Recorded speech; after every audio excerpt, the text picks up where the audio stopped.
Within the sacred pages of the Jungle Book by Rudyard Kipling, there's a tale of a creature named Riki Tiki Tavi, a mongoose with fearsome red eyes who fights a venomous snake to the death. The mongoose is described as having, quote, ivory fangs and eyeballs of flame. The snake it battles has a strike so fast that no eye can follow its motion. The other animals in the story lament the deadly rivalry between the two predators. Quote, those who kill snakes get killed by snakes. In Rudyard Kipling's tale, it is the mongoose who prevails, at least for the day. Our story today is about a very different snake and mongoose pairing. Two drag racers born as Don Prudhomme and Tom McEwen. Like Kipling's Mongoose and Snake, their battles were worthy of song, or at least a podcast episode, regularly reaching 200 miles per hour in a matter of seconds. How did two men with humble beginnings become Snake and Mongoose? Not only household names, but a household rivalry. To tell you, we'll need twin origin stories, stories that one day pit the two racers against each other on the quarter-mile drag strip. Today on Pass Gas, the story of two boundary-breaking racers who are also lifelong friends as well as rivals, who were defined in their opposition to each other, but who individually brought the sport of drag racing into the mainstream like never before or since. Who were Don Prudhomme and Tom McEwen, the men who would become known as Snake and Mongoose? Both their lives were marked by triumph and tragedy. What obstacles did they face in life and in racing? Forget Timon and Pumbaa, this is Timon versus Cobra. A natural entertainer versus a steely-eyed introvert. This is Snake versus Mongoose.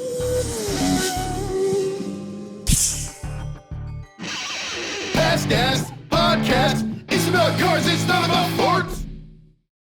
Wait, Timon is a mongoose? Well, he's a He's meerkat. a meerkat, Yeah. but he's kind of shaped the same. But he just doesn't have the ivory fangs or the eyes of fire. Yeah. And a freaking snake would destroy Timon. Yeah, Yep. Timon's like a theater kid. Like, Yeah. he's just gonna get destroyed. You know, Don't meerkats even get me famously... started on the Lion King. Yeah, meerkats, natural predators are snakes who primarily go after the young, hiding in their burrows, and of course, eagles above that will snatch them from the sky. Welcome back to Pass Gas, everyone. I am Nolan Sykes, one of your hosts, joined as always by the two other hosts of this program. We got James Yeah. Pumphrey. You hear him giggling there. Yeah. Take that. Okay. And Joe Weber. Truly fired up. Fired up. Today we're talking about some vintage drag racing, a very common theme at Thanksgiving for my family, at least, and we'll reveal why this story is so close to me later on in this episode. Dang.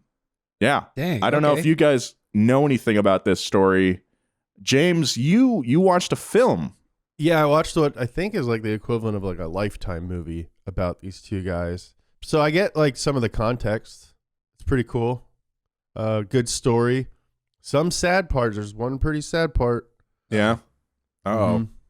Yeah, that is also called Snake versus Mongoose. It came out a couple years ago. It's a pretty big deal in the drag racing community, at least. Not a lot of movies made about the sport. Kind of hard to make going fast in a straight line super compelling. The way they did it was kind of interesting, though. They would like cut between the dudes in the inside of the car and then use a lot of like archival footage. Like there's a ton of interesting. archival footage. Like there's footage of almost every race in the movie. Oh, very cool. Which is kind of cool. That is awesome. I meant to watch it. So in between the like kind of like cringy acting moments, I did get to see a whole lot of 60s and 70s funny cars, which That's cool. are pretty cool looking. Yes, they are. So before insane. we start, can we? I've never seen a mongoose. In my mind, it looks like a possum. So no. Skinnier. Yeah, Really? Like Yep. a weasel? like a weasel. Yeah, a lot like a weasel. Like a ferret. Cool. Well, Joe, do you need any more biology lessons? Okay, Do you know so I've never seen a snake before. If you guys could describe one. It's like a lizard without legs. Yeah. Oh, okay, like a possum. Yeah. There is actually a lizard without legs. Oh, you isn't mean there? like a basilisk? It is weird that Tom McEwen chose mongoose, a very specific animal, but then Don Prudhomme just is Snake. Well, because Dom Prudhomme didn't just decide out of nowhere that he's going to be called this thing. Like, he got a nickname in the right way. Like, someone else awarded it with him because it reflected a part of his personality or his practices. Whereas, like, Tom McEwen was like, I'm going to be that guy's rival. So I'm going to make up a nickname for myself that makes sense to be that guy's rival because I want to market that guy's success and make money off of that guy. Okay. Snakes are not the fastest animal on Earth. Why do all racers choose snakes? Yeah, why wouldn't you call yourself the cheetah? Yeah. Or the peregrine? Because falcon? cheetah implies that you're a cheater. Oh, yeah. Chester Cheater really is a very unfaithful guy. Notoriously the most unfaithful of all the snack mascots, or as I like to call them, snack Scots. I think Tony the Tiger is probably up there too. He messes around. Yeah. Tony the Tiger is a scumbag. Tony the Tiger reminds me of Homelander from The Boys, if you guys have seen that. Yeah, for You know? sure. It's great. You're right, Tony. Doth protest too much, brah. Anyway, I think without further ado, let's get into the story, yeah? Yeah. There used to be so many freaking racetracks. Now there's barely any. Yep. Famously, Lions Drag Strip down there in Long Beach. Like, I could go to that one pretty easy. Yep. No longer there. Actually, watching that movie and like kind of doing some research into these guys had me looking at pro stock muscle cars on the internet. Oh, yeah. I mean, those were the ones that would like do like the win on Sunday, sell on Monday. Those were the cars that like you could actually buy, were those real. Nowadays, pro stock cars are, you know, tube chassis cars with fiberglass bodies. Tube chassis, you know, all that. And there's not really pro stock anymore, unfortunately. Yeah, I want like a Chevy 2 with like tubbed rear end, big old tires. One of our friends out there at Famoso Raceway has that exact car, what you're talking about. Chevy 2 Nova with tubbed rear end. Very, very cool car. Very cool car. Anyway. HMU when he wants to get rid of it. Okay. The Lions Drag Strip of Long Beach, California in the 1960s on a humid summer Saturday night. It was little more than a grandstand and a stretch of pavement by the airport, but if you love drag racing, it was the place to be. The salty ocean air filled with smoke as the night wore on. The smell of burnt fuel and rubber mixed with the 150 decibel blasts of top fuel engines. After the sun went down, the cars became even more monstrous. They seemed alive, their V8 nostrils flaring, growling, roaring, and venting clouds of smoke, demanding to be unleashed. Was this the spot that... Oh my God. Was the Lions Drag Strip the one that Mickey Thompson bought? I'm not sure, Or did he Joe. just like bring it back from the dead? That's very possible. There's Lions, because it was such a hub of SoCal drag racing back then. Like it's like a very legendary spot in the community still. And I mean, it's not coming back now, but like that would not surprise me if Mickey Thompson wanted to bring it back at some point. No, I remember that from the Mickey Thompson podcast. He like either bought it or like reinvigorated it somehow. Yeah, with his fire spitting. I feel like all like racetracks go through that phase. Like they're owned by somebody, then like they don't do well, and then either a big company like a conglomerate buys it and drives it into the ground, or like a racer or a group of racers. They're like, we can't let the clubhouse go, so they all buy it, and then they run it into the ground. It's very much like clubs, like music venues or clubs here in LA. You know, certain spots have like these very, you know, storied pasts, but you know, times change, trends change. The mainstream doesn't maybe, or like, you know, people, the acts that go there aren't the acts that people want to see anymore necessarily. So they, like, have you ever been to the Whiskey? I have been to the Whiskey many times. I like the Whiskey though. Whiskey A Go Go. The Viper Room. It's Viper. garbage. That's a great example. What's the one that Lemmy was always at? Oh, that was the Rainbow Room. Rainbow Room. That's still mean, people At don't least go it's there. bigger. but- Like the Viper Club was like a basement show in high school. Like it was just one room, and it was like, eek, gross. Yeah, I remember Hey kid, you want to see a basement show? You want to see a dead What body? does that entail? What does that mean? See, I was right. In 1954, Mickey Thompson created Lions Club drag strip. Oh, he created it Yeah. in 1954. Wow. I quote, I built and ran Lions drag strip for 8 years. Damn. Okay. That's a very like good but boring quote. It gave us exactly what we needed, but not a lot of flair. Well, speaking of lions, the strip itself was strictly utilitarian. It was a few garden hoses laid around so that racers could fill their engine blocks with water. I got to cool them down somehow. The narrow tract of dirt and a concrete barrier was all that separated the crowd from the track. Not the safest layout. Especially when you consider these cars back then. Oh my God. The skyline itself was industrial, dotted with warehouses and factories. By the 60s, a second generation of drag racers had entered the scene at Lions. Their predecessors were old school. They were drivers who largely got their start racing on the dry lake beds of the western states like Bonneville and El Mirage, perhaps best personified by the already legendary and already mentioned Mickey Thompson. In the 60s, the new guys drove top fuel dragsters, increasingly powerful vehicles way faster than any typical car at the time. And they were top fuel because they were powered by nitromethane, which is a extremely volatile fuel, which carries 4 oxygen molecules with it instead of the 2 that oxygen brings with it. So it's just extreme. It explodes in the cylinder extremely aggressively. If you guys have never been to a top fuel event at a drag strip, even if you don't like drag racing, you must go to one sometime in your life. James, you can attest to it. Yeah, I've been to one Top Fuel drag event, and like when I told people I was going, they all said what Nolan just said. It's like, you have no idea how loud they are. It's gonna be like the loudest thing you've ever heard. And I'm like, okay, cool. And they're like, the fuel is crazy. And I'm like, okay, like I've done some crazy stuff. I moved to Los Angeles with like $400 when I was 19, and it's insane. It shakes your bones. It literally shakes your bones.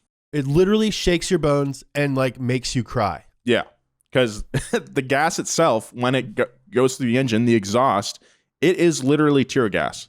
I a few years ago, I used to work on a nostalgia funny car, which is basically one of these cars that we'll be talking about today. Same engines, same technology on the car, just safer. And if you're not careful and you stand, like the exhaust cloud can kind of envelop you, and it'll take the oxygen out of the air. You will gag, you will cry. I almost threw up. I literally almost threw up because like I was in the plume for too long. It's tear gas. Don't stay in the plume for too long. Don't stay in that plume, dude. The reason I learned that at the vape convention. The reason I went was to make a video called "Funny Guy versus Funny Car." Yeah, which never aired. We might put it up on Donut Underground or something. Pretty good. But like I raced a funny car on foot. And you almost had him too. Yeah, we were like, wait, it's very funny. And we were like waiting around all day to like do it. And finally it was like one more pass before, like he was doing one more pass and we could go and like film our video. And I forgot to put in my earplugs. Oh shit. God. Yeah. And it was like insane. Yeah, and you raced against Cruz Pedregon. Yeah, he beat me.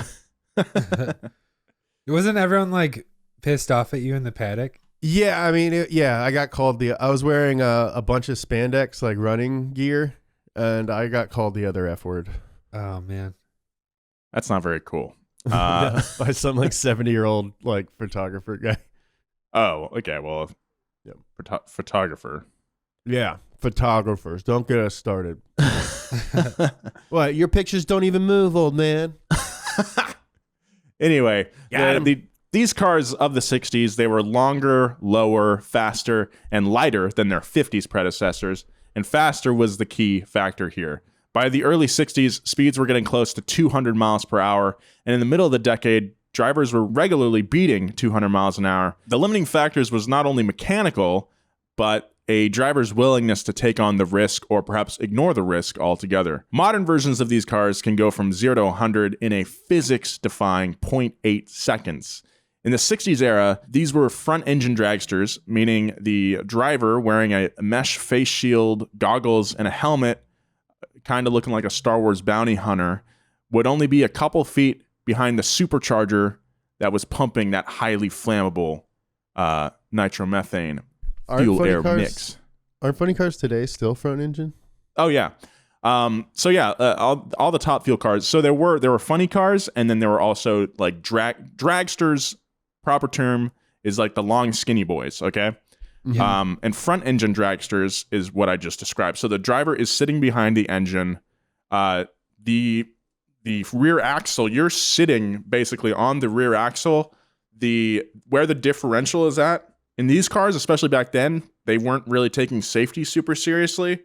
Your balls are right next to that rear differential housing. Oh my God.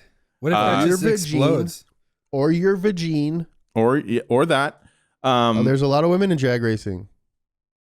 Not a lot back then. No, probably not. But now. But there today, weren't for a sure. lot of. If I understand correctly, there weren't a lot of women back then. Right. The women really started showing up in the 80s. Yeah. That's a different Well, podcast. that's when the music started. So the women that was started when they- dancing out. Then when they started music, and then the women were like, "Hey, well, those guys Yeah, are dancing what's now, that? so we'll go over there. That sounds fun." So anyway, you're sitting on the axle basically, and then the tires, the rear wheels and the tires, like you're in your little passenger compartment, you're crammed in there, and the tires are like right next to your head basically. Like you're just in Yeah. it. And the limiting factor really, what took them so long to break 200 wasn't the power itself, because they had no problem making it. It was that the tires could not really grip very well. So if you watch like 60s vintage footage, a lot of the time, these guys are spinning the tires all the way down the track. Like Wow. they're doing a burnout while going like 200 all the way down. Oh my God. It's incredible. And then, safety and all that. There's some bad crashes. A lot of guys died. And that's when the dragsters, the skinny boys, went from front engine to rear engine. They have the engines behind the drivers now. They're a lot more aerodynamic. They're longer too, more stable, but things still happen. But it is a lot safer now. How do you not go deaf or blind in this sport? Honestly, I ask myself that question all the time. Especially, like, I know a lot of older drag guys that were around in this era that were like, at all these events, and something about nitro keeps these guys alive. They're Honestly. pickled. I honestly think it's something like that. Do they have just that like leathery, wrinkly skin? Uh-huh. Oh, yeah. man. Yeah, like you can light a match off of their arm. Yeah, it's like smoked sausage skin.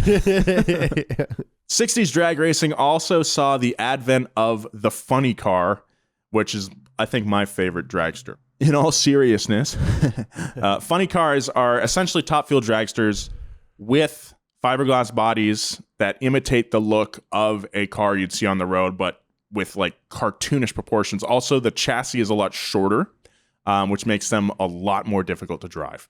The funny car label comes from the fact that looking at them often results in a double take. At first glance, they might pass as a stock car, especially back then. Back in the day, the bodies weren't like the first funny cars weren't as exaggerated as they are today. Yeah. That's just a Toyota Tercel right there. Oh wait. Oh wait, What? it's a little bit funny. Ay. Like many drag racing innovations, funny cars got their start in Southern California with the trio of 1964 Dodge Chargers. Okay, these cars were a huge hit with the fans because they're so freaking hard to drive down the track. At first, the governing body of drag racing, the National Hot Rod Association, or the NHRA, dismissed funny cars as a fad, but they would go on to endure But they were endured to go on to become a permanent part of the drag racing scene and a big part of the success of Snake and Mongoose. Unlike NASCAR, What does a mongoose sound like? If James is Snake and he does the snake.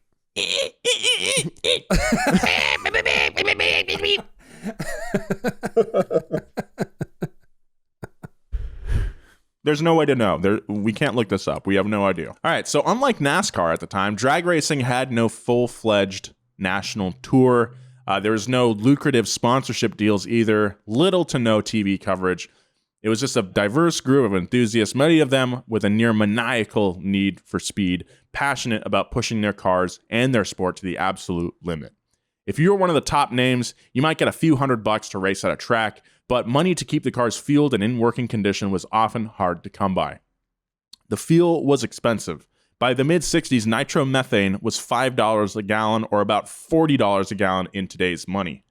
But still, like rally racing in Europe, drag racing was about as egalitarian as a motorsport could get, and like rally racing, it attracted a blue-collar crowd. The lack of money in the sport meant that something more important, glory, was the top prize to be won. Glory, glory, hallelujah. I can't pay my rent in glory.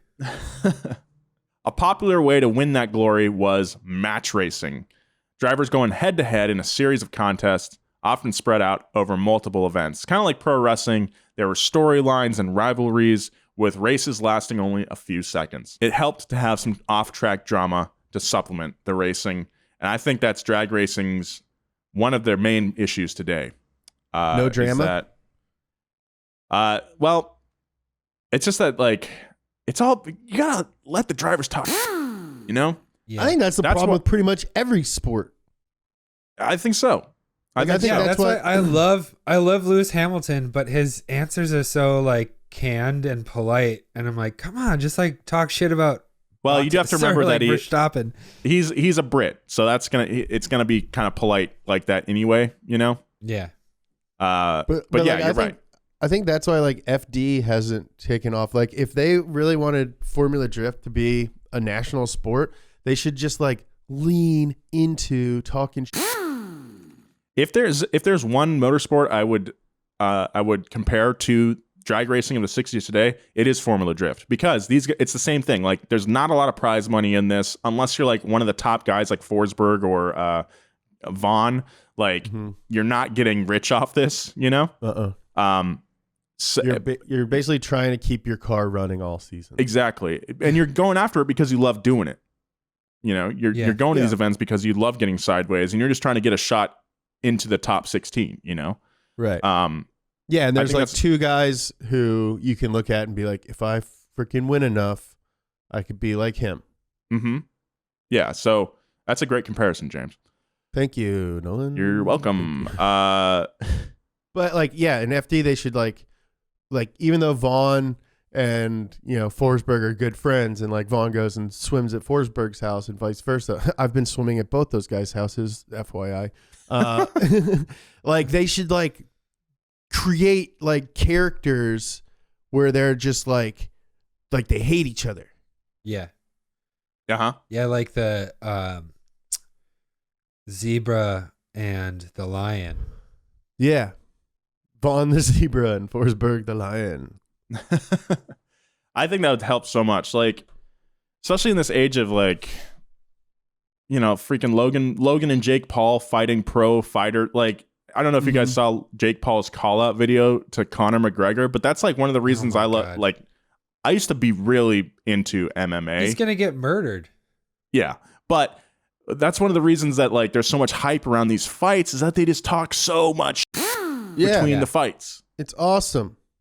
The fight like matters, but the fight lasts like a night.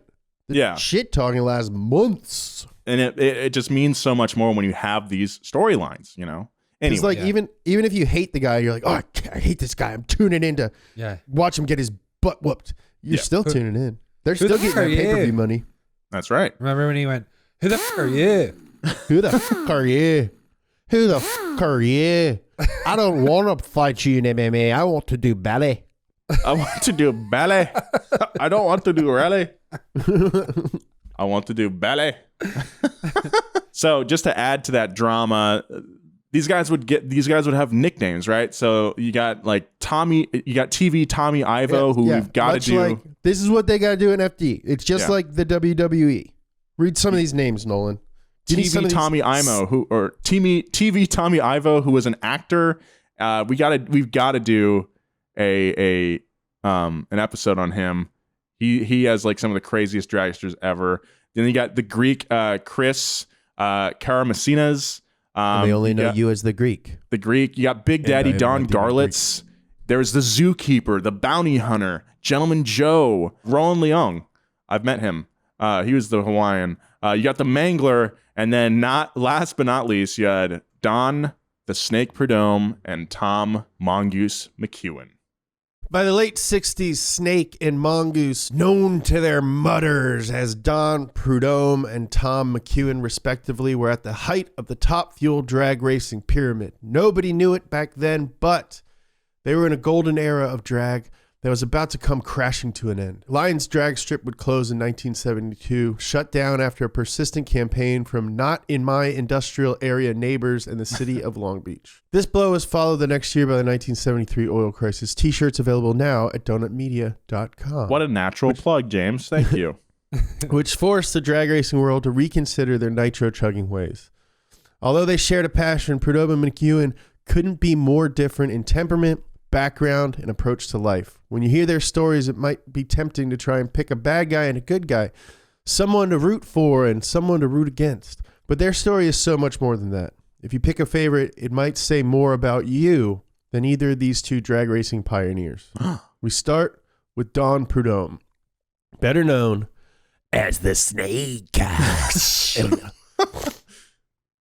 Before he was the Snake, of course, Don was just a kid, born on April 6, 1941.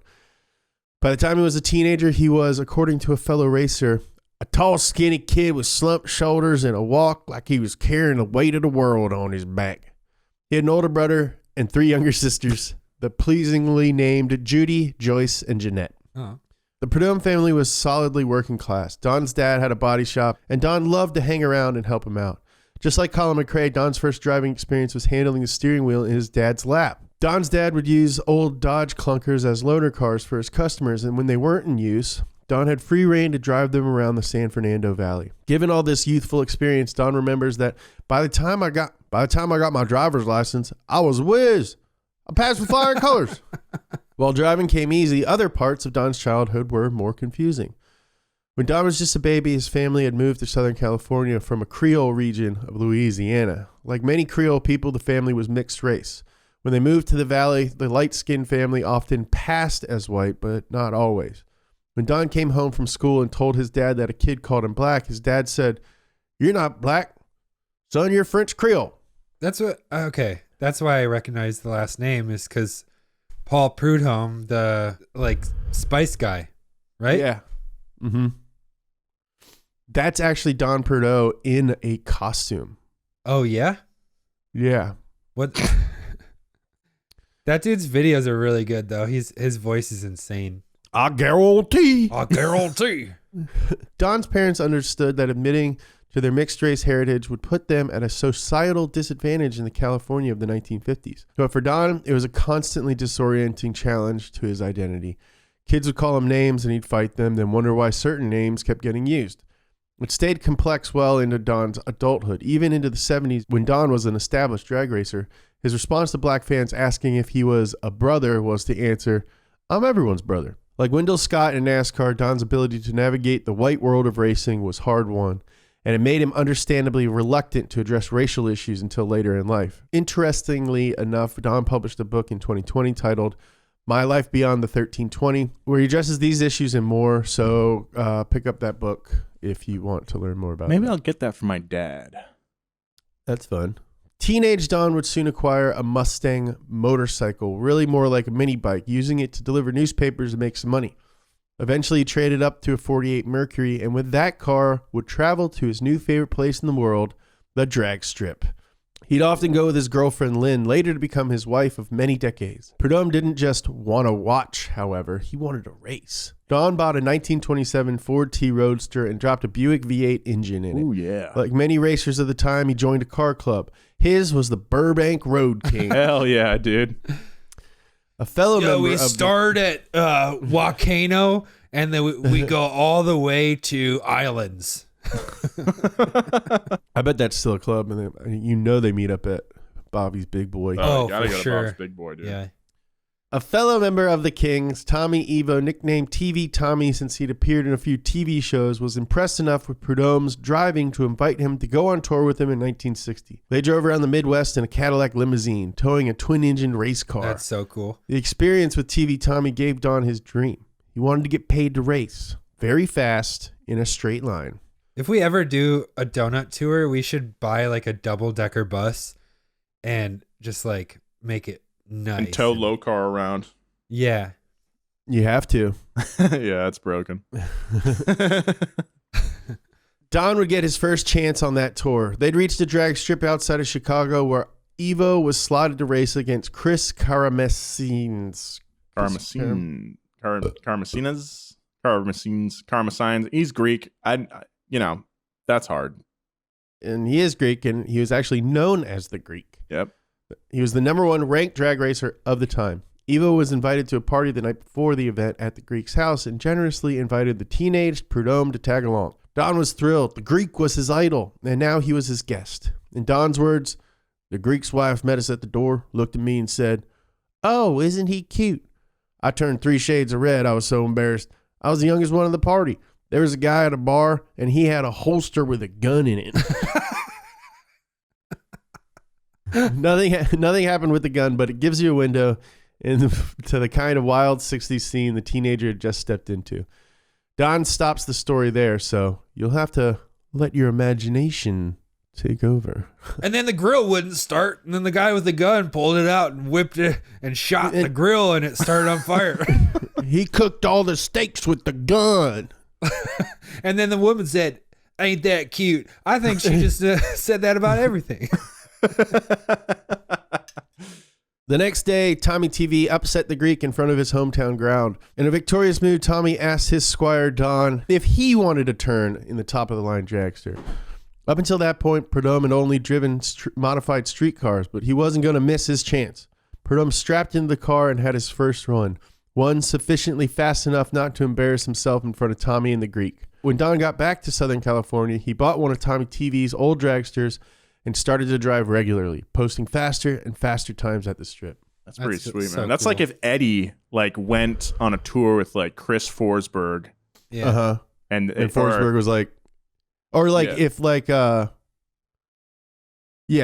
Eddie's like 27, but like if like Jimmy. Yeah. Not even Jimmy. Jimmy's like 22. And like Forsberg was like, "Hey man, you want to do a lap?" And he like drifted the car and then bought one of Forsberg's old cars. Yeah. Which he could. He could buy all of them. He could buy Forsberg and put him in jail if he wanted. In Prudhomme's recollection, being young helped. I was brave back then. I had to be crazy to drive the stuff we drove. We had no firewall in the car. You'd be sitting there and look down at your feet, and all you'd see would be the motor. Jeez. Oh my And soon word spread of Prudhomme's talent and fearlessness. He got a fateful call from Keith Black, a boat engine builder who was getting into drag racing. When he turned up at Black's shop surrounded by disassembled engines and random parts, Black offered to supply Prudhomme with a car. You know, my great uncle and my grandfather worked for Keith Black. That's so cool. Really? Down in Long Yeah. Beach. Down in Long Beach. Both of them actually raced boats at the time. That's so cool. Uncle Bob was a master engine builder. Yeah. So That's a really my cool tie to connection. the story, Nolan. Yeah. Soon, Prudhomme got another reputation, which was for being a bit of a loner in what was often a social sport. In his words, "A lot of guys think you should be over shucking and driving all the time. I like to be alone at the races. I would just as soon sit in my truck and relax. I don't want to talk to people. If I'm beat, I'd just as soon leave the track." Still, it was his collaboration with the young Asian Hawaiian car builder Ronald Long that provided him his breakthrough moment. Roland Leong, actually. Okay. Roland, yeah. It was his collaboration with the young Asian Hawaiian car builder Roland Leong that provided him his breakthrough moment. This was in the movie. Leong had built the car that he called the Hawaiian, and upon his first test drives at Lions, had crashed it. His driving career ended in one race, but Leong was a much better builder than a racer, and Prudhomme won the Winter Nationals at Pomona. In the Hawaiian?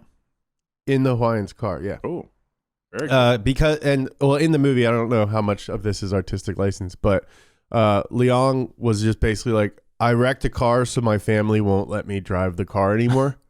And like maybe not because of his safety, just because I think his family was paying for the cars. So like they had a race team, and they were like, you can't drive the cars anymore, man. How sick would it be to have a race car with like that Hawaiian bread livery, where it looks like a pack of sweet rolls with that orange on it?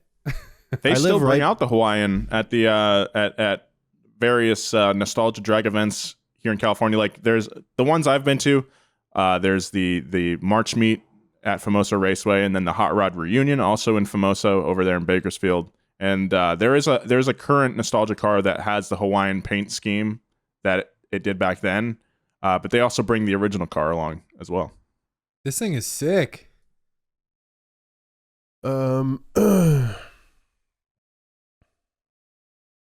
man, I just saw those pictures you posted, James. Yeah, right. Damn, that Charger. I live right by the original Hawaiian roll place. Really? Mm-hmm. Do you go get freshies over there? No. Okay, he had a funny car and a dragster. So yeah, they bring out the funny car. I've never seen the dragster. I don't think the dragster version. Leong's driving career ended in one race, but Leong was a much better builder than a racer, and Prudhomme won the Winter Nationals at Pomona. The prominent win, combined with the savvy Hawaiian branding, meant that Prudhomme and Leong's car were soon in demand at drag strips across the country. Track announcers soon started calling Prudhomme Snake, in his recollection, because I was tall and thin and quick off the starting line. Just like a snake, his strike was fast and deadly. There's also another reason. His name was hard for track announcers to pronounce, and Snake rolled off the tongue a bit easier than Prudhomme's Creole surname. It's so easy to say Prudhomme. It's not hard at all. I actually mispronounced it in the beginning of this episode, so I can't really say anything. But yeah, like, oh, there goes Don Prudhomme. Easy. It's a cool name too. Yeah. Like if you met someone named Don Prudhomme, like, okay, you'd be that like, guy what are sounds you? like a badass. Guy sounds like he announces baseball games. Look, it's not your last name that I'm struggling with. It's your first name. I'm just going to call you Snake. Yeah, Snake Prudhomme. That's easier to say than Snake Plissken of Escape from New York Yeah, fame. what kind of a hero name is that? It's Snake like, Plissken. come up with a cooler last name, like Steele or something. Snake Steel. Pliskin? Pliskin. That's like a gym teacher's name. Oh, I got Mr. Pliskin at fourth period. Fourth period. Oh my God, he's gonna make me run laps. Pliskin. Mr. Pliskin's going through a divorce, so we got to climb rope today. This is not a funny story by any means, but my elementary school PE teacher made a kid with asthma run till he died. What? Yeah. Not when I was there. This was like 15 years after I had left the elementary school. Oh my God. Pretty not a cool thing to do. No. Did he have to go to the jail? I don't think so. He should have to go to the jail. Yeah. Wow, that's heartbreaking. Anyway. By itself, a snake is just an exhibit at the zoo, but Snake versus Mongoose was an event. So how was the rivalry born? It was Tom McEwen who challenged the 4 years younger Don Prudhomme to a match race at the legendary Lions drag strip. He named himself Mongoose, not from any affinity with the carnivorous creature, but from a knowledge that the nickname would act as a direct challenge to Prudhomme's snake persona. See, I'm a big fan of identify giving with this. yourself. I'm a big fan of giving yourself nicknames. I struggle with it because I can't toe the line between like thinking I'm too cool with it or like not trying enough. Like you have to really strike a good balance there. I haven't really had any nicknames in my life. The only nickname that kind of stuck was in football when I was in varsity. They knew I did the drag racing. They called you Thick Neck. They called me Crankshaft, which I thought was great. That's good. But that did not last past football, unfortunately. I've tried to. I mean, I've had to like come up with handles and stuff. Especially when I was trying to be like a hip hop producer. Mm-hmm. And I just look back at all the like branding that I did, and it's just so cringy. Like I was Bazooka Joe for a long time. That's pretty good. Was by itself cool, but there's already a Bazooka Joe in the hip hop world, so I had to be BZUKA Joe. Oh yeah. And I was just like, ugh. That's like something you'd see on like a sticker, like what is that called when like people like tag things with stickers? Oh, with markers? like the post office stickers? Yeah. That looks like that's like a graffiti name. Yeah. I definitely wrote it like a graffiti name. Just real quick on producer names, I was watching like, I don't know, maybe Binging with Babish or something, and whatever the channel was making Clams Casino, and I was like, that is a dope producer name. I bet no one's done that. It's really good. Yeah. And there's a very prolific producer named Clams Casino. Oh Yeah. man. He's good. I thought you were referencing that. No. Yeah. I was like, yeah, That's a that guy's sick good. name. Before he was Mongoose, Tom McEwen was born on January 14th, 1937 in Pensacola, Florida. His father was a test pilot for the Navy as the United States prepared for battle, but he'd never make it to World War II. 18 months after Tom's birth, his father was killed in a testing crash, unfortunately. My mom lives in Pensacola. How is it over there? Beautiful. If you're in Pensacola listening to this podcast, Don't find my mom. anyway, that would be the first tragedy that would shape Tom's destiny, but it was far from the last. Determined to start over, Tom's mother moved to the land of new beginnings, Southern California, specifically the port town and future drag racing mecca of Long Beach. Long Beach was considered a rural place in those days, and while his future rival Don Prudhomme rode on his Mustang motorcycle, Tom rode real-life horses. From ponies, he soon graduated to drag racing, running his first sprint at the tender age of 15, debuting in his mom's 53 Oldsmobile at the Santa Ana drag strip in Irvine. His mom was unaware of the field trip. Dang, they had a drag strip in Irvine? That's pretty sick. His mom was unaware of the field trip, which was made while she was out of town. Classic. Take the mom's car to the drag strip move. He was always known for driving a huge variety of cars. His entry in the Motorsports Hall of Fame goes so far as to say, quote, "There's probably no man in drag racing history who has driven more different cars than Tom McEwen. If variety is the spice of life, Tom McEwen was an entire dang spice rack. Ayo! AOC Probably slides out on little rollers. One of those cool kind of spice racks, not just one in your cabinet. Yeah. I wanted one of those growing up. Don't you have one? You've got like a Velcro spice rack, don't you? Oh, I made a spice rack, but I'm talking about those like the corner ones that roll out. Oh, those are so dope. cool.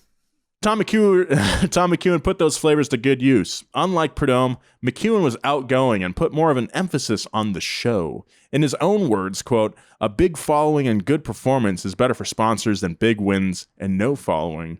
I can think of a few competitors across motorsports that this applies to. I'm not going to call anyone out. This guy would have been a great Twitch streamer, I feel.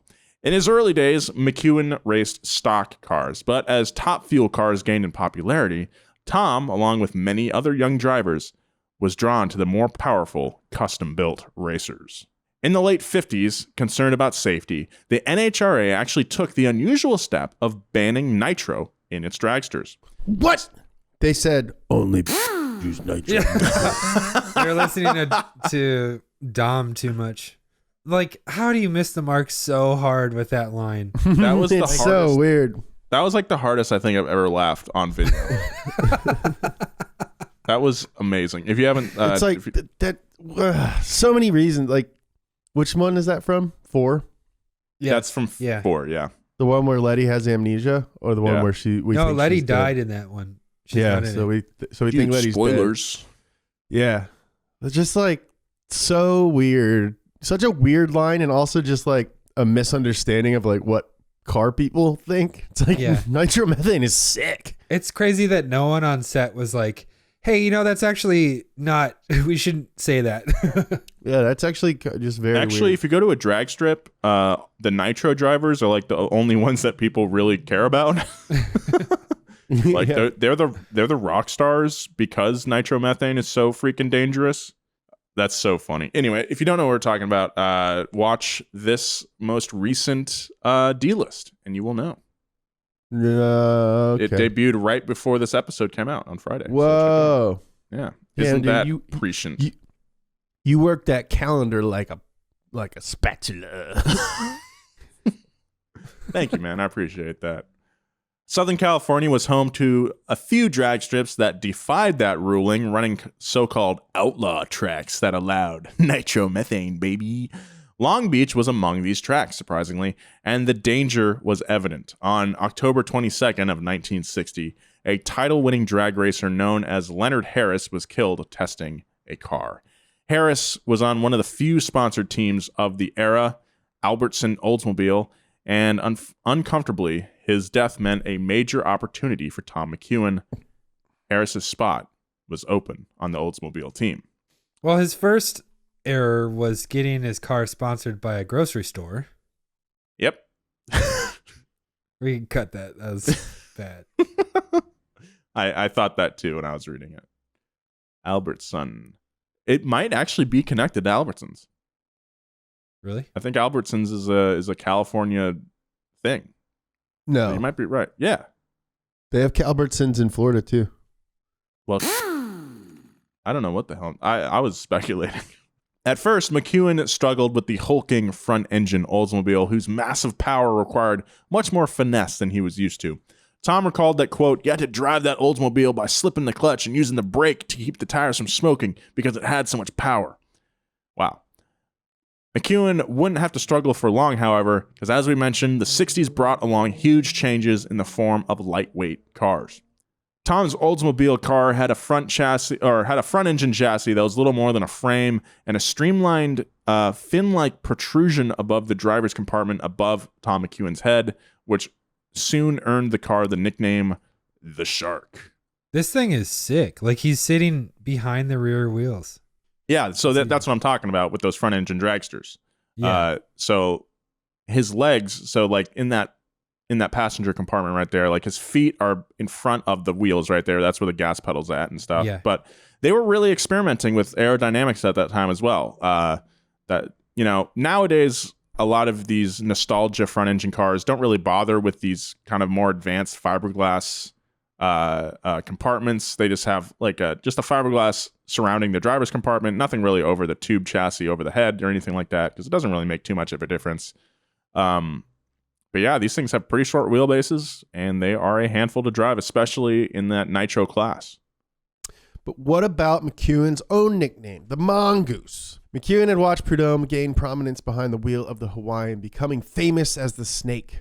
Seeing the effectiveness of those branding efforts, McEwen dubbed himself Mongoose, which, if you remember from the Jungle Book, is the natural-born killer of snakes. By the way, even as the rivalry grew, McEwen himself always referred to it as Mongoose versus Snake. He liked his name better in the front. That's a big, in the movie, that's a big thing they fight over all the time.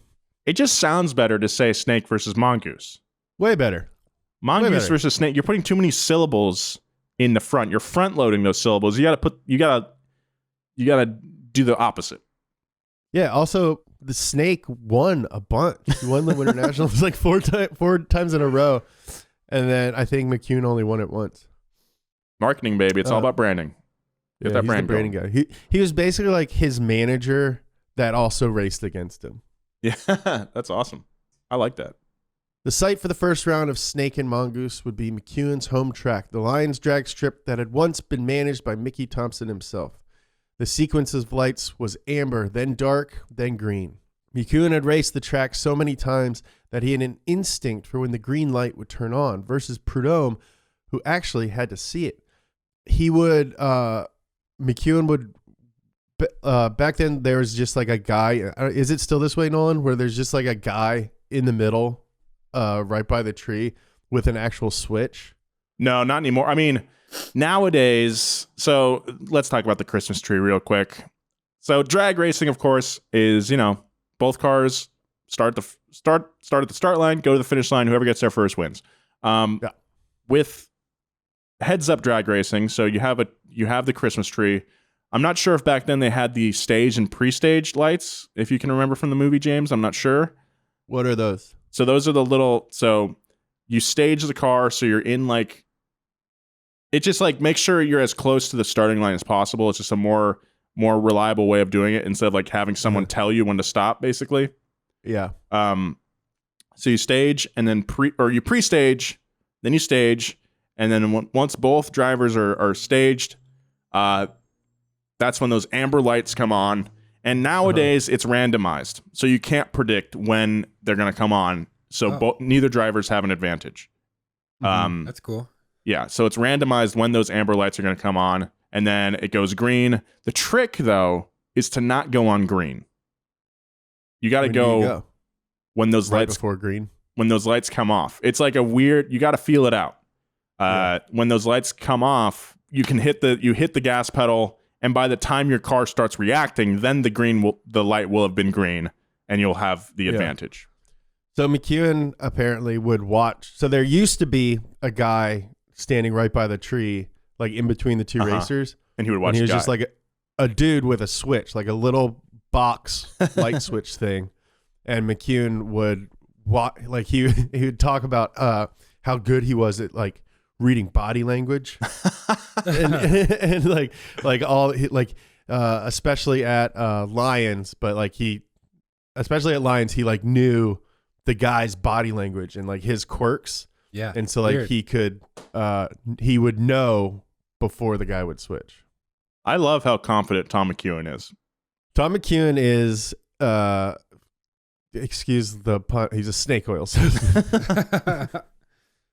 So McEwen had raced the track so many times that he had an instinct for when the green light would turn on, versus Prudhomme, who actually had to see it. After Prudhomme learned the trick after the first round, he practiced the timing while he watched the other drivers, but it wasn't enough. In round one of the rivalry, the Mongoose killed the snake. It's so funny that they teed up this rivalry before they had even raced. Like, Yeah. It's such a show. Dude, it's branding, man. It's all marketing. But the rivalry was real, Joe. Both men wanted to win more than anything else. But they also quickly realized that a rivalry could turn into a partnership. In 1969, McEwen and Prudhomme teamed up to form Wildlife Racing Oh Team. my God. So sick. It would be cooler if they partied. It's like, yeah, we're called Snake and Mongoose. Those things are wildlife, but also we live this wildlife. We're going on. We're going to Ozfest. Yeah, we're gonna go. I got backstage patches for Stained. Yo, dude, we're gonna be hanging out with Crazy Town later if you want to come by. Dude, Tila Tequila's coming over from the Family Values tour. She wants to party. You guys are always living that wild life. Shifty Skidmore is coming by. I was in jail with a guy who looked just like him. Seriously, branding was everywhere, with the two drivers even sporting matching T-shirts with cartoons of their animals plastered across the front. These are cool. I want to get one. Shifty Shell Shock. Shifty Shell Shock. I'm sorry. Not Shifty Shell Shock. What a white guy trying to sound tough name. Name's Seth. Anyway, sorry. Continue. McEwen had more than racing in mind when he thought about Snake versus Mongoose, or as he liked to refer to it, Mongoose versus Snake. He saw dollar signs around the dueling animals. One day, he walked into Prudhomme's shop and told him, "I'm going to Mattel Toy Company to see if they want to sponsor us." And Prudhomme, in his words, I thought he was nuts. The balls he had, I was still a shy kid, and I thought they'd throw him out on his ear. But he had the balls to do it. There's no way you're going to walk into that Barbie factory and say, "Hey, I want a toy." Dude, But I he want did it. these Snake and Mongoose shirts. These are sick. Yeah. Oh, that's McEwen's balls soon turned into dollar bills. As Mattel said yes to the partnership, manufacturing a series of 1/64 size replicas of Snake and Mongoose's funny cars. That's so cool. The deal extended to the big boy cars too, with Hot Wheels plastering their iconic fiery logo on Prudhomme and McEwen's real-life cars as That's well. so tight. It was the first non-automotive sponsorship in drag racing history, and it changed the perception of the sport for both hardcore drag racing diehards and the general public, who suddenly knew about Snake and Mongoose the same way we know about Drake and Pusha T. Oh man, Pusha T murdered Drake. Yeah. Not even close. The rivalry was... I guess Drake will have to dry his tears with all of his money. Yeah. Yeah. Also, Pusha T's lame. Pusha T's drug dealer cosplay. It's you've been famous since you were a teenager. Yeah, I mean that's every rapper has their character that they play, but Pusha T is biting with his lyrics, and just when I heard that, I was like, Drake's song is all right, and it's got some good disses. Pusha T is going for Drake's bones. He literally he wants to infect his bones. Yeah. No, I mean, that was so just, it was unreal. If you know, if you guys are unfamiliar, check out the story of it. I just think it's lame. I think Drake knows who he is. He's yeah, I used to I was a child actor, and now I'm the biggest entertainer in the world. And it's so why would he punch down is the thing. He was asking for it. Yeah. I think he's Kim Kardashian too. That's why Kanye doesn't like him. The rivalry was a huge hit, and not just with the kids. A pair of brothers once showed up for a meet and greet, one with a snake tattoo on their arm and the other with a mongoose tattoo. Wow. Mongoose, huh? Yeah. They asked McEwen and Prudhomme to sign underneath their animals, then promptly headed to the tattoo parlor to get the autographs inked on permanently. This is weird. It's a weird feeling. There's a few people with lightning tattoos. There's at least two. I've seen two Mopowa baby tattoos, and then a couple of donut tattoos. And it's huh? It's I think it's cool. It's cool. It's awesome to have something that we made that people love so much that they would do that. It's also just strange. It's a strange feeling. It's are you sure? I think it's because we made it, we're it's not that cool. Yeah. It's just a joke. I guess I like that people think it's cool. I think, yeah. For the next few years, Snake and Mongoose had a symbiotic relationship, regularly competing in match races for enthusiastic crowds, including kids who were getting a chance to see their toys brought to life. Like Toy Story, but with nitromethane. Ooh. Things soured somewhat in 1973. They made it. It's called Cars. Things soured somewhat in 1973 when Carefree Gum, a major sponsor of the wildlife team, dropped out. McEwen left the team and got sponsored by the U.S. Navy, a natural partnership, given his dad's service in the military branch. Giving new meaning to Navy. Accelerate your life. When Snake learned of this, he went out and got a sponsorship from the U.S. Army without informing Mongoose. Whoa. Now the rivals had sponsors who themselves were legendary rivals. If you watch college football, you know that Army versus Navy is always one of the most hype games of the season. They bring out special uniforms just for it. Navy's this year is waves. Oh, nice. It's sick. How wavy is that?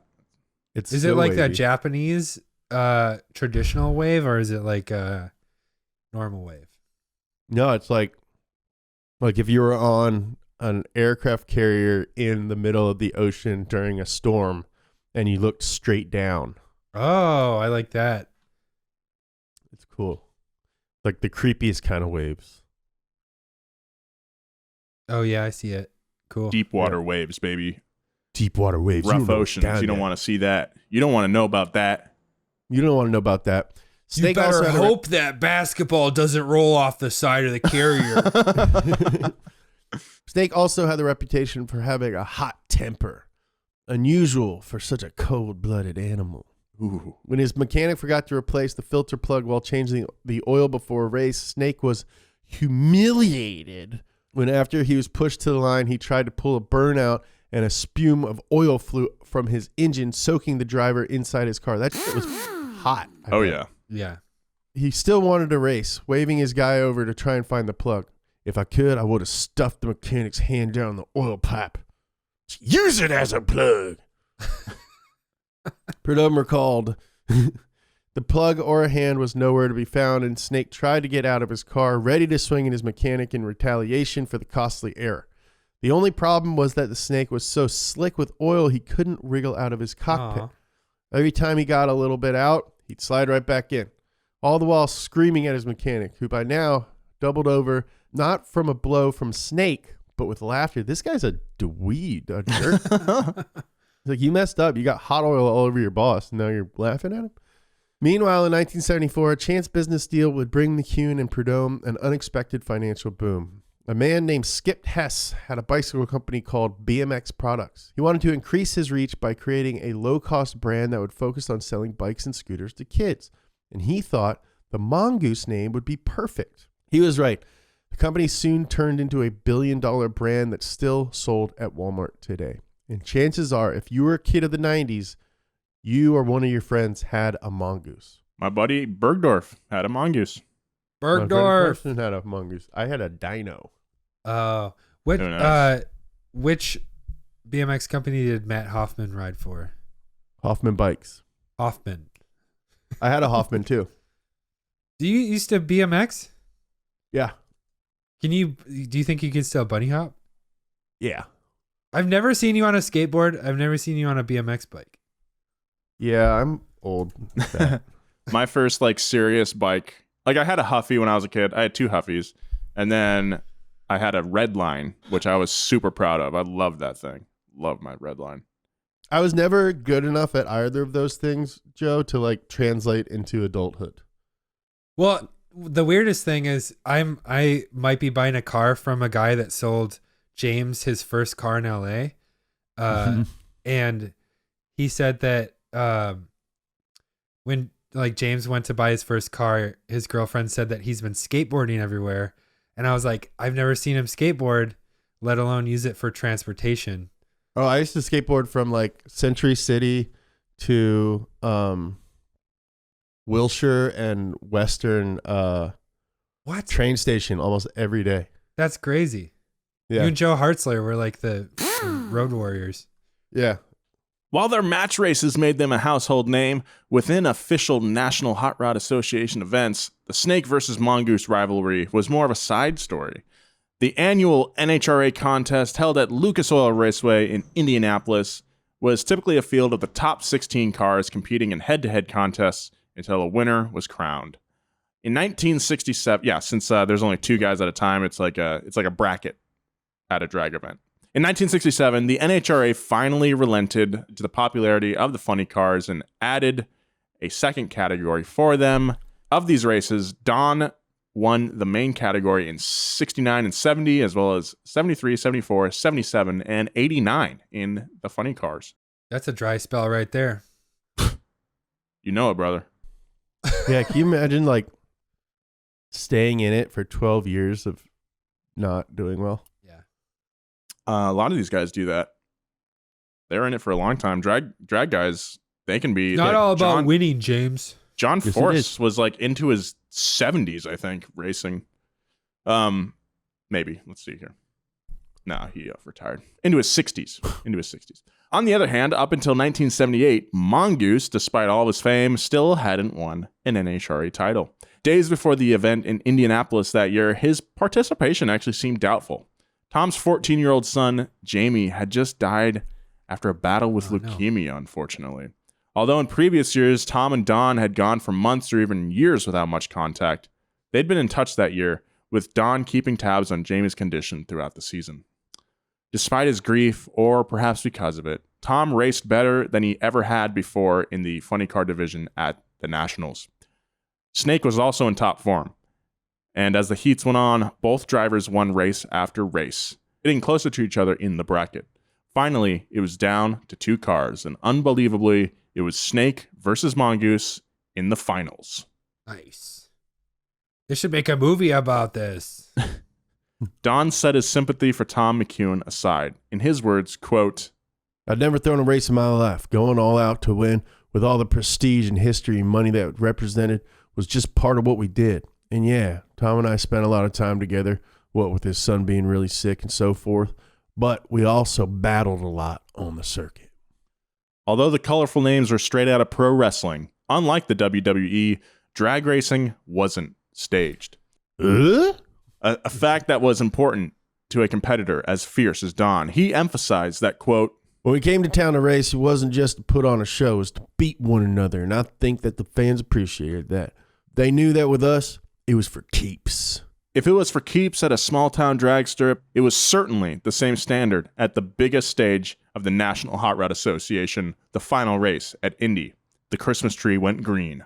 Snake was fast, and as a benefit of dominating the event to that point, he also had the faster lane too. He had lane choice.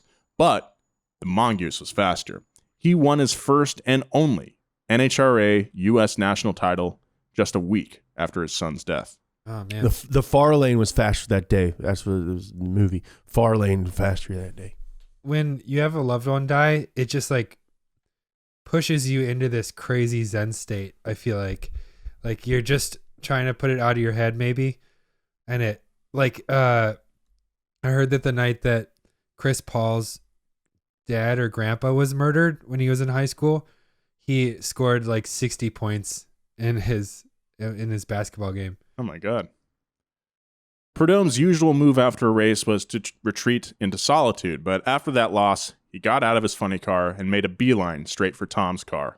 With the bodywork up and Tom still in his seat, there's a video of Prudhomme leaning under the fiberglass body and sharing words with McEwen.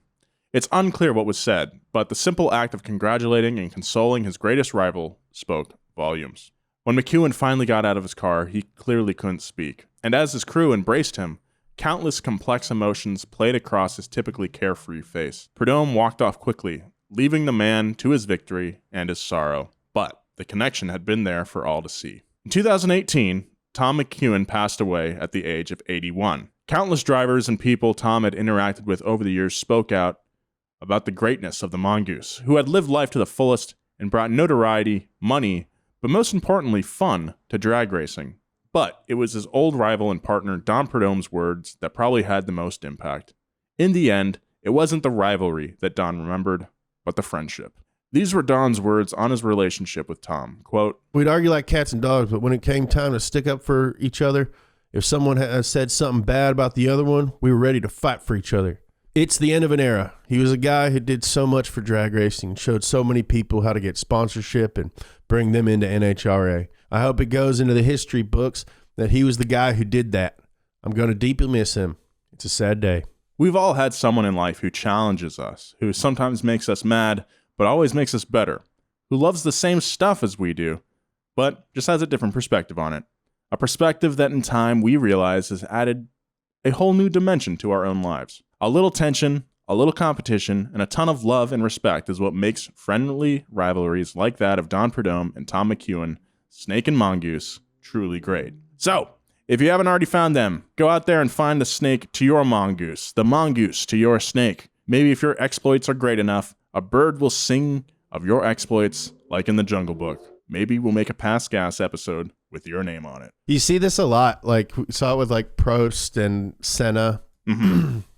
You know, like, I think at a certain point when you're just so good at something, like you're at the top of this like mountain kind of alone. And if someone else is up there with you, you have more in common with this person that you're competing with than almost anybody else in the world. Mm-hmm. Yeah. Like, and you kind of like, it feels like they kind of hate it because they're a lot of times alphas and they like hate to share the spotlight, but they also need that person to push them beyond their limits. Yeah. Yeah. Like they wouldn't be as good if it weren't for sure for that person. To that end, what is the Cobra's natural rival? Oh, The mongoose? Yeah, Mongoose fights all snakes.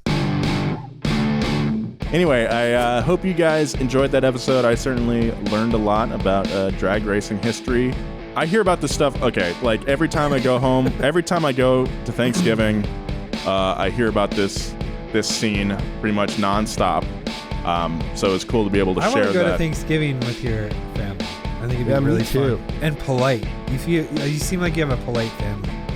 We'd love to have you. I don't know. I love doing this show. I say that every week, but just thanks for the opportunity to let us regale you with stories like this one. If you like listening to this podcast, do us a favor and tell a friend who likes to hear some car history stuff and a whole lot of bullshit. Yeah. Sorry for the people who really love the car history stuff and don't really care for the banter. We're going to keep doing it, so I'm apologizing for future episodes. Bants and bits. Yeah, if you have a friend who kind of likes cars but also knows who Shifty Shell Shock is, this is the show for them. Yeah. Car stuff and lots of new metal references. As always, subscribe to the channel. Follow us at Donut Media. Follow the boys at James Pumphrey and Joe G. Weber. Follow me at Nolan J. Sykes if you'd like. In the meantime, until next time, be kind. I love you. Keep it juiced. Keep it juice fired up.